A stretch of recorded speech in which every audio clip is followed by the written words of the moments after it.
നമസ്കാരം. കേരളത്തോട് വീണ്ടും കേന്ദ്രത്തിൻ്റെ കട്ടത്തേപ്പ്. ഇങ്ങനെ പറഞ്ഞാൽ ഒട്ടും അധികമാകില്ല, അല്പം കുറഞ്ഞു പോകുന്നു എന്ന് മാത്രം. കാര്യം വേറൊന്നുമല്ല, ഈ തൂത്തുക്കുടി എന്ന് പറയുന്ന ഒരു ഭാഗത്ത് അതിൻ്റെ ഒരു ഔട്ടർ ഹാർബർ ചെയ്യാൻ വേണ്ടി തൂത്തുക്കുടി പോർട്ടുമായി ബന്ധപ്പെട്ടിട്ട് ഔട്ടർ ഹാർബർ ചെയ്യാൻ വേണ്ടിയിട്ട് 1411 കോടി രൂപ കേന്ദ്ര സർക്കാർ നൽകിയിട്ടുണ്ടായിരുന്നു. ഇതിൽ യാതൊരു വ്യവസ്ഥകളുമില്ല, നിങ്ങൾ തിരിച്ചടയ്ക്കേണ്ട, നിങ്ങൾ അതിനുവേണ്ടി തന്നെ ഇൻവെസ്റ്റ് ചെയ്ത തുകയാണ്.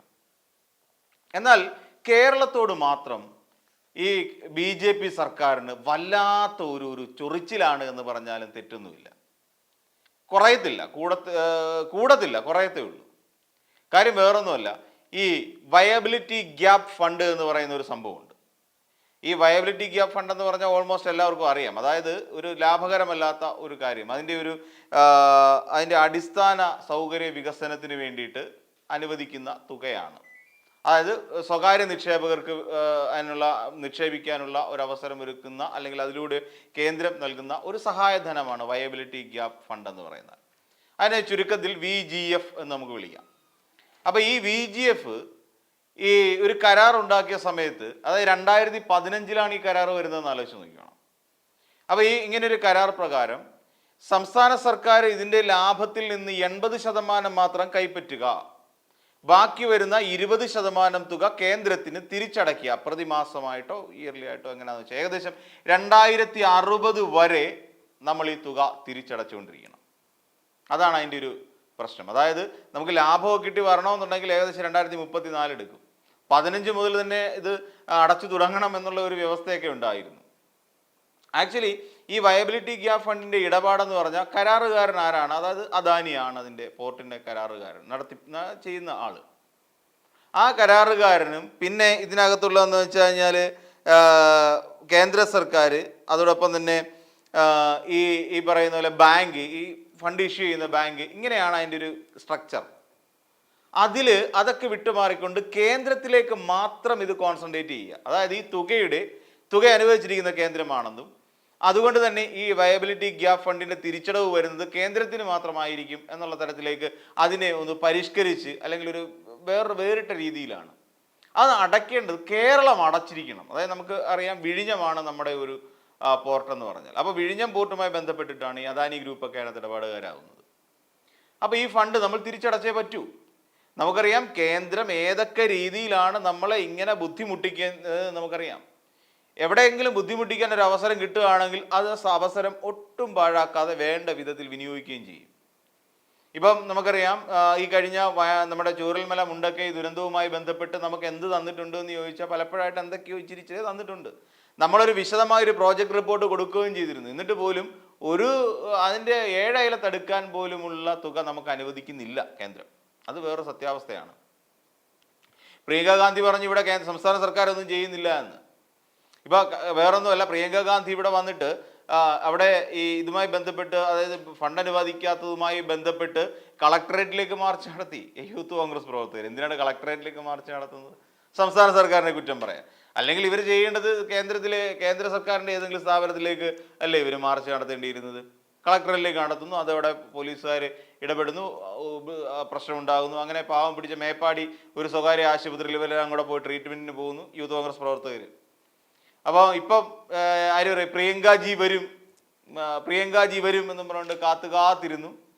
ഒടുവിൽ എന്ത് ചെയ്തു? ഇന്ന് പോകണ്ടേ എന്ന് ചോദിക്കുമ്പോൾ ഇല്ല, പ്രിയങ്കാജി വന്നിട്ട് പോകാം എന്നും പറഞ്ഞുകൊണ്ട് ഒരു 3-4 ദിവസവും കൂടെ ഈ ഡിസ്ചാർജ് എക്സ്റ്റെൻഡ് ചെയ്ത് ഈ പാവപ്പെട്ട യൂത്ത് കോൺഗ്രസ്സുകാർ അവിടെ കിടന്നു, ആശുപത്രിയിൽ കിടന്നു, ഉള്ള കഞ്ഞിയും വെള്ളമൊക്കെ കുടിച്ചുകൊണ്ട് അവിടെ കിടന്നു. ഇപ്പോൾ കൂട്ടുകാരെ കൊണ്ടു കൊടുക്കുന്ന ആപ്പിളും മുന്തിരിയും ഓറഞ്ചും ഒക്കെ കഴിച്ച് അവരവിടെ കിടക്കുമായിരുന്നു. എന്നിട്ടോ പ്രിയങ്കാജിക്ക് സമയമില്ല അത്രയേ. എങ്ങനെ പ്രിയങ്കാജി ഇവിടുന്ന് വിട്ടുപോയി അവിടെ നിന്നിട്ട് ഫോണിൽ വിളിച്ചു, കുഴപ്പമൊന്നുമില്ല, ഞാൻ പിന്നെ അതിൽ യൂത്ത് കോൺഗ്രസിൻ്റെ നേതാവിനെ വിളിച്ചിട്ട് ചെയ്തു തന്ന എല്ലാ സഹായത്തിനും നന്ദി, നിങ്ങളെ വന്ന് കാണാൻ സാധിച്ചില്ല, ക്ഷമിക്കണം എന്നൊക്കെ പറഞ്ഞിട്ട് പ്രിയങ്കാജി പോവുകയും ചെയ്തു.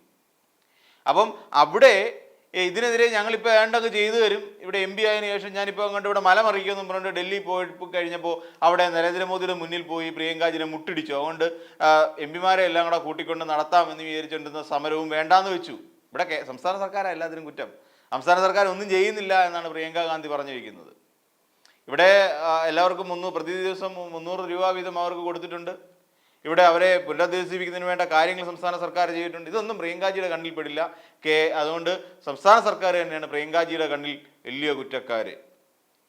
അപ്പോൾ കേന്ദ്രം നമ്മളെ അവഗണിക്കാൻ തുടങ്ങിയത് കാലം കുറയായി. ഈ ചൂരൽമല മുണ്ടക്കെ ദുരന്തം ഉണ്ടായപ്പോൾ അമിത്ഷാ എന്തായിരുന്നു അവിടെ നിന്നിട്ട് പറഞ്ഞത്? ഞങ്ങൾ അലർട്ട് കൊടുത്തിരുന്നു, എന്നിട്ടും അത് ശ്രദ്ധിക്കാതെ പോയത് നമ്മുടെ സംസ്ഥാന സർക്കാരിൻ്റെ വീഴ്ചയാണ് എന്ന് വരുത്തി തീർക്കാനുള്ള ശ്രമമല്ലേ അവരവിടെ നടത്തിയത്? അപ്പോൾ അങ്ങനെ കുറേ അധികം കാര്യങ്ങൾ കേന്ദ്രത്തിന് സംസ്ഥാനത്തോടുള്ള അവഗണന വ്യക്തമാക്കുന്ന ചില കാര്യങ്ങളുണ്ട്. എന്നാൽ ഈ VGF-മായി ബന്ധപ്പെട്ട് നമ്മുടെ സർക്കാരിന് 817.80 കോടി രൂപയാണ് കിട്ടിയിരിക്കുന്നത്. അപ്പോൾ ഇനി ഇത് തിരിച്ചടയ്ക്കുക എന്ന് വെച്ചു. 2034 ആവും ഇതിന് ഏകദേശം ഒരു ഫുൾ ഫ്ലെഡ്ജ് ആകാൻ, ഇങ്ങനെ മുന്നോട്ട് കൊണ്ടുപോകാൻ. അപ്പോൾ അങ്ങനെ വരുമ്പോൾ അന്ന് മുതൽ ഇതിൻ്റെ അടവ് തുടങ്ങണം. അപ്പോൾ ഈ അടവ് തുടങ്ങിക്കഴിഞ്ഞാൽ ഏകദേശം 12,000 കോടി രൂപ ഈ വകുപ്പിൽ നമ്മുടെ കേരളത്തെ തേക്കാം, അല്ലെ നമ്മുടെ സംസ്ഥാനത്തെ തേച്ചൊട്ടിക്കാം എന്നാണ് കേന്ദ്ര സർക്കാർ കരുതി വെച്ചിരിക്കുന്നത്. അപ്പോൾ ഇതൊക്കെയാണ് അവിടെ നടക്കുന്ന പ്രശ്നം. ഇത് വേണ്ട എന്നും പറഞ്ഞുകൊണ്ട് 2015 ഈ ഉണ്ടാക്കിയ കരാറിനകത്ത് ഈ ഒരു വ്യവസ്ഥയുണ്ടായിരുന്നു. പക്ഷേ ദൗർഭാഗ്യവശാൽ അന്നുണ്ടായിരുന്നു ഉമ്മൻചാണ്ടി ശ്രദ്ധിച്ചില്ല. തുടർന്ന് വന്ന സർക്കാരുകളൊന്നും ഇതേക്കുറിച്ച് ശ്രദ്ധിച്ചില്ല. പിന്നീട് 7 വർഷത്തിന് മുൻപ് മാത്രം 7 വർഷമായി കാര്യങ്ങളിൽ 2022 ഇങ്ങനെ ഒരു പ്രശ്നം, ഒരു ഊരാക്കുടുക്ക് ഇതിനകത്ത് കിടപ്പുണ്ടല്ലോ എന്ന് സർക്കാരിന് മനസ്സിലാവുകയും സർക്കാർ അതുമായി ബന്ധപ്പെട്ട് മുന്നോട്ട് നീങ്ങുകയും ചെയ്തത്. ഇക്കാര്യം അഹമ്മദ് ദേവർകോവിലിനറിയാം, അദ്ദേഹമാണ് ഇക്കാര്യങ്ങളൊക്കെ വ്യക്തമാക്കുന്നത്. അങ്ങനെ ഈ ഒരു രീതിയിൽ മുന്നോട്ട് പോകുന്നു. മുന്നോട്ട് പോയിട്ട് കത്ത് കൊടുക്കുന്നു. രണ്ടാമത്തെ തവണയാണ് ഇവിടെ കേന്ദ്രത്തിൻ്റെ മുന്നിൽ ഇങ്ങനെ ഒരു ആവശ്യം, നിങ്ങൾ ദയവ് ചെയ്ത് നമുക്കിട്ട് പണിയരുത് എന്നും പറഞ്ഞുകൊണ്ട് കത്ത് കൊടുക്കുന്നത്. ഇത്തവണ വീണ്ടും അത് വീണ്ടും തള്ളിയിട്ട് പറഞ്ഞു ഇന്നാ നടക്കത്തില്ല, നിങ്ങൾ അടച്ചേ പറ്റൂ. ഒന്ന് ആലോചിച്ച് നോക്കും. നമ്മുടെ സ്ഥലം വിട്ടുകൊടുക്കണം. സംസ്ഥാന സർക്കാർ ഇതിനു വേണ്ട കാര്യങ്ങളെല്ലാം ചെയ്തു കൊടുത്തു, സമരം നടത്തി. ഈ പറഞ്ഞ യു ഡി എഫുകാർ ഉടനെ വന്ന് സമരക്കാർക്ക് അനുകൂലമായിട്ട് നിന്നു. ഇതും പോരാഞ്ഞതിന് സെക്രട്ടേറിയറ്റിൻ്റെ പാളയത്ത് കൊണ്ടുവന്ന് അവർ സമരം സംഘടിപ്പിച്ചു. അവിടെ വന്ന് നിന്നുകൊണ്ട് ഈ ദുശകുനമാണ് ഞാനെന്ന് പറഞ്ഞിട്ട് പാട്ടുപാടി നമ്മുടെ രമ്യ ഹരിദാസ്. അപ്പോൾ ഇങ്ങനെ കുറേയേറെ സംഭവങ്ങൾ ഇതുമായി ബന്ധപ്പെട്ട് ഇങ്ങനെ നടന്നു വന്ന് സമരങ്ങളും സമരത്തിന് പുറകെ സമരങ്ങളും ഒക്കെ നടന്നു വന്നു. ഇതിനെല്ലാം മറികടന്നുകൊണ്ട് സംസ്ഥാന സർക്കാർ ഈ പറയുന്ന വിഴിഞ്ഞം പദ്ധതിയെ കൂടുതൽ മനോഹരമാക്കി, അല്ലെങ്കിൽ വിഴിഞ്ഞം പദ്ധതി യാഥാർത്ഥ്യമാക്കാൻ വേണ്ടി ശ്രമങ്ങൾ നടത്തി. അപ്പോൾ ഇതിൻ്റെ ഭാഗമായിട്ടാണ് ഇനിയിപ്പോൾ VGF-ൽ നിന്നും ഈ പറയുന്ന വയബിലിറ്റി ഗ്യാപ്പ് ഫണ്ട് നമ്മൾ അടയ്ക്കേണ്ടി വരുന്നത്. എന്തൊരു വിധിയാണെന്ന് ആലോചിച്ച് നോക്കുക. ഇത് തുടക്കത്തിൽ ഞാൻ തൂത്തുക്കുടിയുടെ കാര്യം പറഞ്ഞത്, അവർക്ക് അങ്ങനെ യാതൊരു വ്യവസ്ഥയില്ല. അവർക്ക് 1411 കോടി കൊടുത്തിട്ടുണ്ടെങ്കിൽ അതിന് തിരിച്ചടവില്ല, അതവർക്ക് എടുക്കാം. ഇത് ഈ പറയുന്ന വിഴിഞ്ഞം ഒന്ന് ലാഭകരമായി വരണമെങ്കിൽ, അതായത് VGF-ൻ്റെ ഒരു പ്രധാനപ്പെട്ട പ്രശ്നമാണ് ലാഭകരമല്ലാത്ത ഈ പറയുന്ന ഇൻഡസ്ട്രികൾക്ക്, വ്യവസായങ്ങൾക്ക് നൽകുന്ന ഒന്നാണ് പദ്ധതികൾക്ക് അതിൻ്റെ അടിസ്ഥാന സൗകര്യ വികസനത്തിനായിട്ട് നൽകുന്ന തുകയാണ്. അതായത് സ്വകാര്യ പങ്കാളിത്തത്തോടു കൂടി അനുവദിക്കുന്ന തുകയാണ് ഈ VGF എന്ന് പറഞ്ഞാൽ. അപ്പോൾ അവർക്കും അനുഭവിച്ചിട്ടുണ്ട്, നമുക്കും അനുഭവിച്ചിട്ടുണ്ട്. പക്ഷേ നമുക്കുള്ള ഫണ്ട് നമ്മൾ തിരിച്ചടയ്ക്കണം. അതാണ് ഈ കേന്ദ്രത്തിൻ്റെ ഒരു ഇരട്ട നീതി എന്ന് പറയുന്നത്. കാര്യം ഇവിടെ ഭരിക്കുന്നത് CPM-കാരാണ്. BJP വിരുദ്ധതയുള്ള, അല്ലെ BJP വിരുദ്ധ സർക്കാരാണ്, അല്ലെങ്കിൽ BJP ഇതര സർക്കാരാണ് കേരളം ഭരിക്കുന്നത്. അതുകൊണ്ട് ഇമാതിരി തോന്നിയ ദിവസം കാണിക്കാം, കുഴപ്പമൊന്നുമില്ല. ഇതൊക്കെ നമ്മുടെ കേരളത്തെ ഇങ്ങനെ ചൂഷണം ചെയ്യുന്നത് നമ്മുടെ നാട്ടിലെ BJP-കാരെങ്കിലും കണ്ടോ എന്ന് കൂടി അന്വേഷിക്കേണ്ടി വരും. കാര്യം ഇതൊക്കെ ചെയ്യുന്ന കാണുമ്പോൾ എന്താ കേന്ദ്രത്തിന് കൊടുത്താൽ ആ പടം 3 വാർഡല്ലേ നമ്മുടെ പോയിട്ടുള്ളൂ എന്ന് V മുരളീധരൻ വേണമെങ്കിൽ ഒന്ന് പറയും. അവിടെ ഒരു പ്രദേശമൊന്നും അല്ലെങ്കിൽ ഒരു നാട് മുഴുവനും നഷ്ടപ്പെട്ടിട്ടില്ല, വെറും ഒരു പഞ്ചായത്തിൻ്റെ 3 വാർഡ് മാത്രമാണ് നഷ്ടപ്പെട്ടു. അതിനെന്തിനാണ് ഇത്ര വേദനിക്കുന്നത് എന്ന് കണ്ണിച്ചോരയില്ലാതെ ചോദിച്ച ഒരു നേതാവ് നമുക്കുണ്ട്, അതാണ് നമ്മുടെ V മുരളീധരൻ. അപ്പോൾ ഇങ്ങനെയുള്ള പല പ്രസ്താവനകളും ഇനി തുടർന്ന് വരാൻ സാധ്യതയുണ്ട്. എന്താ നമുക്ക് പൈസ തിരിച്ചടച്ചാൽ, അല്ലേ നമുക്ക് ലാഭം കിട്ടുന്ന സമയത്തല്ലേ നമ്മൾ തിരിച്ചടയ്ക്കേണ്ടതുള്ളൂ. ഇത് ഏകദേശം ലാഭകരമാകാൻ ഈ 2034 വരെ സമയമെടുക്കും.